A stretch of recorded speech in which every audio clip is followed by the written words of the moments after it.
ఎవరైతే చిన్న పూరిపాకలో నివసించినా వాడు ఆరోగ్యంగా ఉంటే వాడు భాగ్యవంతుడు. ఎవరైతే 4 ఫ్లోర్లు బిల్డింగ్లో ఉండి కానికి పేషెంట్ అవుతాడో వాడు మంచినీళ్ళ కరిగిపోద్ది వాడి సంపద. ఆరోగ్యమే మహాభాగ్యం. ఆ భాగ్యం కోసం మనం ఒక అడుగు ముందుకేయటంలో తప్పులేదు. అందుకనే చెప్పి మిగతా 2 సండేస్ ఉన్నాయమ్మా నీకు. తర్వాత ఈ హ్యాపీ సండేస్ మనకి సెకండ్ సండే, ఫోర్త్ సండే పెట్టారు. ఇంట్రెస్ట్ ఉన్న వాళ్ళే రండి. ఈరోజు వేలాది మంది, లక్షలాది మంది మార్నింగ్ వచ్చి పార్కుల్లోనో ఓపెన్ ప్లేసుల్లోనో మాకు ఓపెన్ జిమ్ ఇవ్వండి అని చెప్పి ఆ ఓపెన్ జిమ్ దగ్గర లైన్ కట్టిన మీకు హనుమంతవాక నుంచి అడవివరం వరకు వెళ్ళమ్మా. ఈ లెఫ్ట్ సైడ్, రైట్ సైడ్ నేను అప్పుడు మధురవాడ చేసినప్పుడు ఓపెన్ జిమ్ ఇప్పుడు లైన్లో నిలబడుతున్నారు. ఏంటి ఆ ఓపెన్ జిమ్ పిల్లలు ఉదయాన్నే వచ్చి.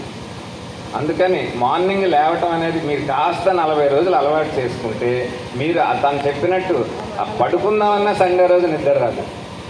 అర్థమైంది. నేనైతే 3:30కి లేద్దామంటే 2:30కే గుర్తొచ్చేస్తాను. అంటే అలవాటు అయిపోయింది.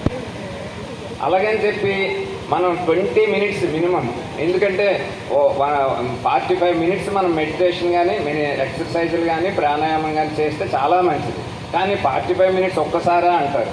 దానికి కూడా మనకి మన గరికపేట గారు ఏం చెప్తారు, ఏమంటారంటే కనీసం మినిమం 20 మినిట్స్ మీరు ఏది చేసినా 20 మినిట్స్ ఆరోగ్యం గురించి, హెల్త్ గురించి చేస్తే, ఇప్పుడు మన ఎర్లీ మార్నింగ్ 20 మినిట్స్, లంచ్ అయిన తర్వాత లంచ్కి బిఫోర్ 20 మినిట్స్, నైట్ అలా తీసుకోండి. 45 మినిట్స్ సరిపోతుంది. అర్థమైందా? అలాగా ఏదైనా సరే హెల్త్కి మనం మన భవిష్యత్ తరాలకి, మన పిల్లలకి మంచి దిశానిర్దేశం ఇవ్వాలి అంటే మాత్రం మనం ఆ బ్రాహ్మీ మహోత్సవంలో లేవాలి, అలవాటు చేసుకోవాలి. కాస్త మీరు బద్ధకం వచ్చినప్పుడు బద్ధకించండి, వద్దనన్ను, కానీ జాగ్రత్తగా మారాలి.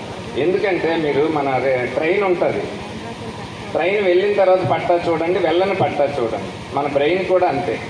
అలా పడుకుందాం అంటే పడుతూనే ఉంటాం.